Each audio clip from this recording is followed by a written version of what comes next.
The top 3 safety tips when riding an e-bike. Stick around to hear them.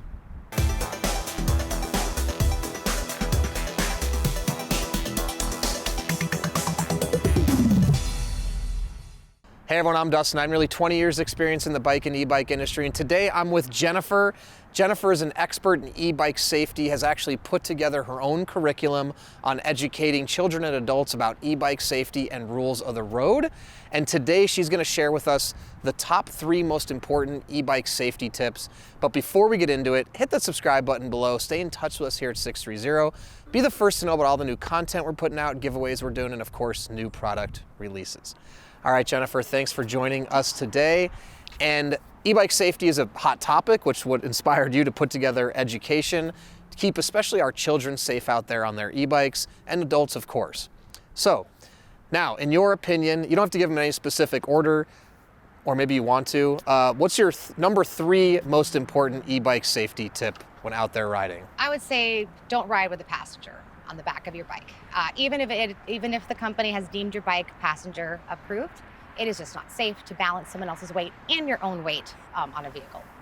That's a good tip. I think the other thing in correlation with that is a lot of the e-bikes, you want to check the max capacity, and it's probably going to max out at 300 pounds.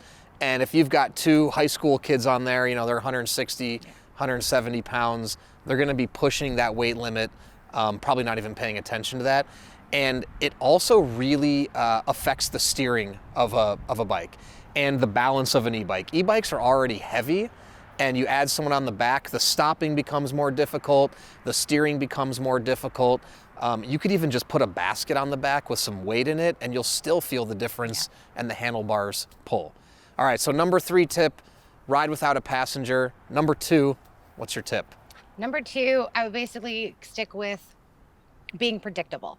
So you want to make sure that you're predictable. If you're crossing over between edge behavior and pedestrian behavior and then vehicle behavior, so pedestrian's a sidewalk, edge is bike lane, and vehicle is a vehicle lane. If you're switching back and forth, you're jumping from the sidewalk to a crosswalk, you're not predictable. Therefore, the cars around you and other bikes around you aren't going to know what your next move is. That's such a great point, and honestly, I see it all the time. You got an e-bike, comes in front of you, then it goes back to the bike lane, then kids are popping wheelies, and as a car driving, you're just like wondering, you know, what is this person gonna do right now? Are they gonna zoom out, zoom in? So I like that. So be predictable and don't zigzag in and out of the sidewalk to the bike lane. And you called it edge behavior. Where did you come up with that term? So edge behavior is a term that I got from the DMV. Oh, really? So while I was doing all my research and making sure everything I was compiling was gonna, number 1, make sense to kids, and number 2, be completely accurate. In the DMV, I don't know if it's in the handbook, but it's definitely on their website. It's highlighted yellow, green, and red. That's how they kind of mark it out. Interesting. Yeah, so it's, it made me even a little confused. I'm like, edge? I'm like, why are they calling it edge? It's just because you're on the edge of the road. Edge of the road? Yeah. Interesting. Exactly, so. Okay, good to know. Okay, so number 3 tip, don't carry passengers. Number 2 tip, don't zig and zag out of pedestrian, the bike lane, which edge behavior, and in and out of the lane. All right, and what's your number 1 just e-bike safety tip? Just overall, number 1 thing to remember mostly is just to plan your route. I can't urge that enough. If you don't know where you're going, you don't know what you're doing, you're gonna get hurt and you're gonna be in danger. So just plan where you're going and you'll be safe. Cool. And in line with planning your route, you know, if you have a Google map, you can put in a route and it'll keep you in bike lanes. It'll only take you on roads on bike lanes, which is really safe. I've actually ridden an e-bike in New York City before, and it will specifically take you down the one-ways that has bike lanes. And surprisingly, you can safely even navigate through Manhattan by taking the correct routes. Now, if you get caught without planning your route, you end up on the opposite one-way street with no bike lane, and it becomes a little bit hairy, so I can completely understand how planning your route is so important. One thing I'm gonna chime in as a bonus e-bike safety tip kind of goes in line with the number 2 tip of don't zig and zag, which is just follow the rules of the road. Jennifer touches on another video we just made, the number 1 cause of e-bike accidents, the number 1 reason for tickets on e-bikes is running red lights. And I think you have to remember, like she's mentioned in another video, is e-bikes are vehicles and you need to follow the rules of the road. So if you're gonna be out there riding an e-bike, get educated, or you can get in touch with Jennifer here and she can educate you about the course she's put together, which combines a lot of the information from the DMV.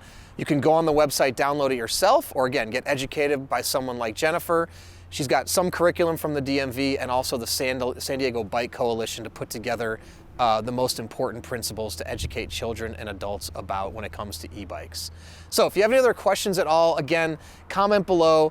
Also, there's gonna be a link to more information from Jennifer in the description. You can also email us, the team at sixthreezero.com, or call us 310-982-2877. And you can check out our e-bikes on our website where we focus on safety because that's really important to us. So again, you can check out all of our e-bikes like this one at sixthreezero.com. Lastly, go ahead and join our Facebook group called 630 Pedalers. We have thousands of members in our Pedalers group. You can ask questions, connect with other riders, talk to them about e-bikes in advance of purchasing.